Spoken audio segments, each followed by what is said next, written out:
Hello and welcome. This is going to be your reading for May 1st through May 15th, 2020. Welcome back, subscribers. Welcome to those of you who are new.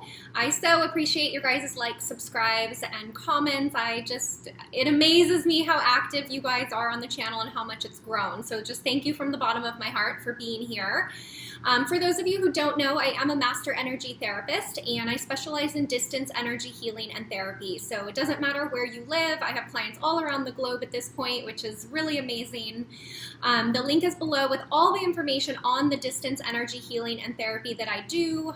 You can read about the benefits, definitely check out the testimonials, and you'll see as well I have a 15% discount for first-time energy clients. So you can absolutely take advantage of the 15% off your first session with me. So you'll see that link below.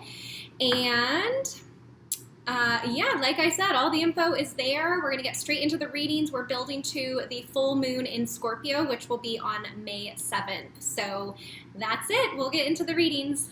Hello, Gemini, Sun, Moon, Rising, Venus, and Jupiter. Again, this is for May 1st through May 15th, 2020. I've already fully shuffled. So let's do a couple more and let's just get straight into it.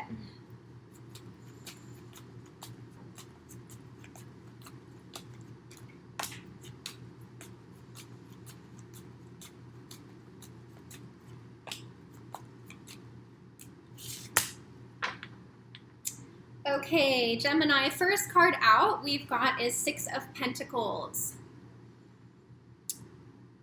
I immediately felt this is a relationship around you that is out of balance. So there's something that's off with the giving and the receiving within a specific relationship around you.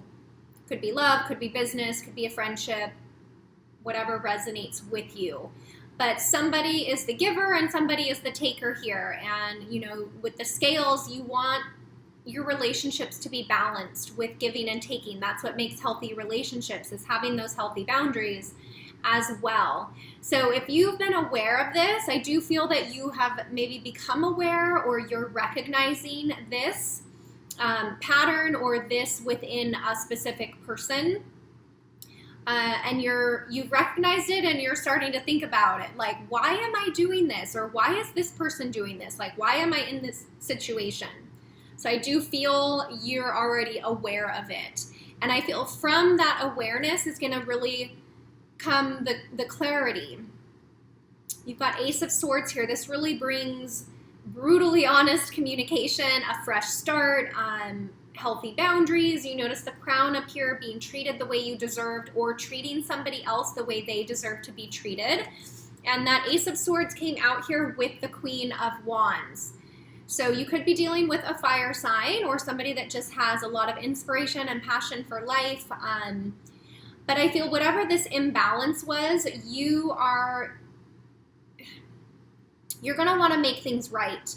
That's why I feel like this Ace of Swords has showed up. So this Queen of Wands, you know, the head is kind of turned away. Maybe this person or you have realized, you know what, this is just not, I'm not getting back what I'm putting into this. So they've looked the other way. And I feel this Ace of Swords is going to come in and clean that up. It's going to bring a new beginning or a new start for you. Either you to somebody else or them to you.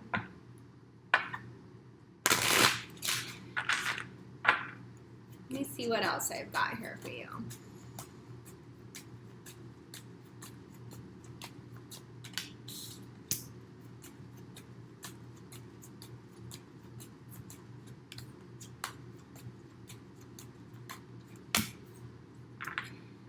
Okay, so next up, I've got the Hanged Man here.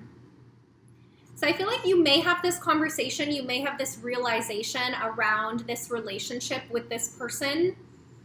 And from that conversation, you may need to just take a little time and just hang out. To me, the Hanged Man is like comfortably stuck. Like your hands are tied. You're not ready to move forward. You're not ready to let it go. You're just hanging out. So it could be because of this, you don't necessarily know that you're fully ready to either let this person go or that they're ready to let you go. I keep seeing a conversation. A conversation is going to come about the imbalances within the relationship. Maybe there's been, it's unclear of the roles of the relationship, of who's doing which parts. You really have to work all of that out, as well as, the masculine and the feminine energy and all of that. But from this Hanged Man position, next up you've got the Knight of Pentacles coming forward with a more solid offer. And if you notice, the Knight of Pentacles is moving towards the Seven of Cups, which is having a lot of options. Like, okay, where do I want to put this pentacle? What is important for me? And, okay, I just heard the word together. So I feel this is something the two of you are going to work out together, which is what I was saying. You have to understand who has which roles in the relationship and who's doing what, and so that it can be healthy.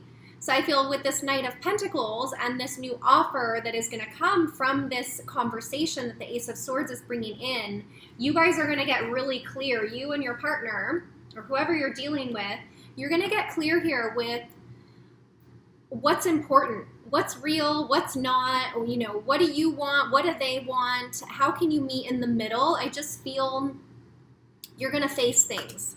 You guys are going to face this together.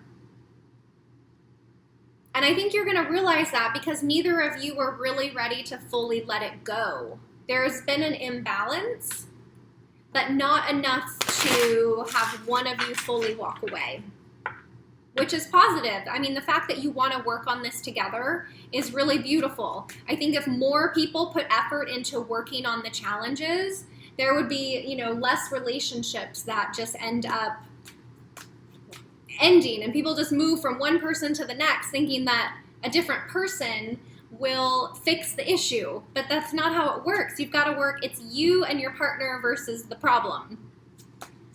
Okay. Sorry, I feel like that was a little bit of a side rant there. Let me see what else I've got for you here.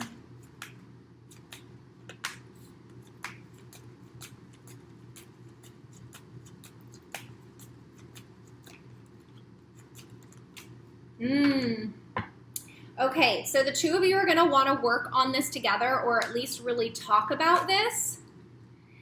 But I'm getting that this may go a little bit deeper than just on the surface. Okay, look at what has come up next. I've got 2 of Pentacles, 7 of Swords, and 5 of Cups.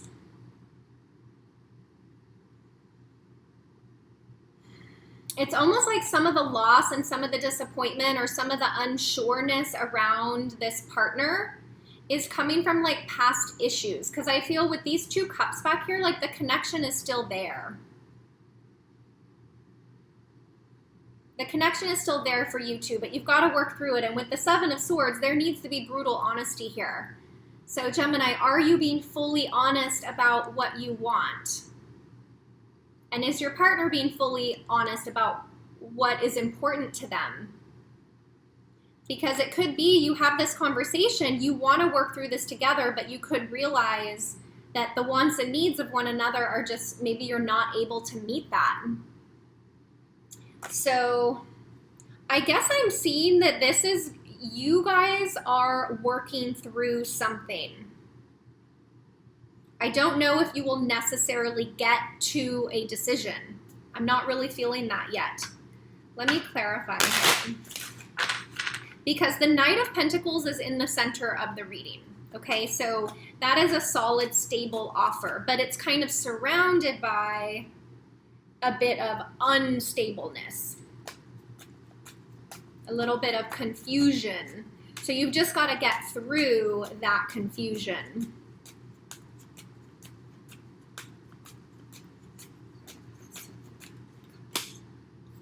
Yes, okay.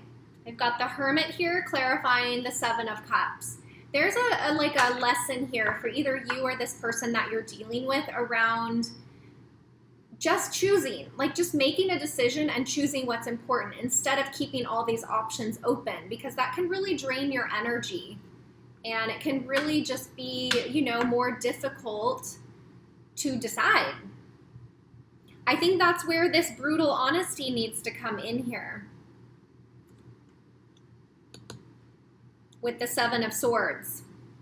And, you know, like I was saying earlier, you can walk away and just move on to the next person, or you can really face this. What is the disappointment here in this relationship? The connection is still there with these 2 cups on the back side. So, are you willing to work it out, Gemini? I feel like that's kind of the message here. Are you and this person willing to work it out? See if there's any last message for you. I think the full moon in Scorpio on the 7th is going to help bring some of this, you know, clarity in.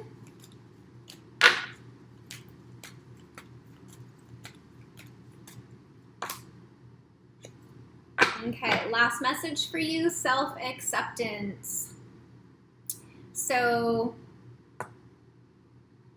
that is the only way you're going to get to being able to really ask for what it is that you want and need in a relationship. When you fully accept what it is that you are, that will allow you to be able to easily ask for what you need in a relationship.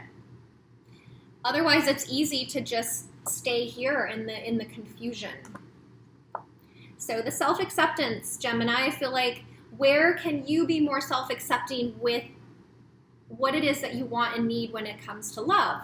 If you're clear on that, then it becomes easy to present that or share that with a partner. So I think that is kind of the underlying message and theme for you. I like it. I hope that resonates with you. If not, no worries. You can watch your moon sign, your rising, your Venus, or your Jupiter. Thank you for the comments below the video. I really do love reading all your comments, so thank you for taking the time to do that. If you missed the intro, I am a master energy therapist, and I specialize in distance energy healing and therapy. So it doesn't matter where you live or how far apart we are. I have clients all around the world, which I'm really grateful for. The link is below with all the information on the distance energy healing and therapy. You can read about the benefits, my journey in getting here, and you'll also see I have a really great 15% discount for first-time energy clients. So you can absolutely take advantage of that. I hope that is helpful for you in some way. And you can also read the testimonials on the website as well. So I think that's it, Gemini. I'm wishing you a wonderful start to May. I'm wishing you all the best, and I will see you back here for the second half of the month readings. Take care.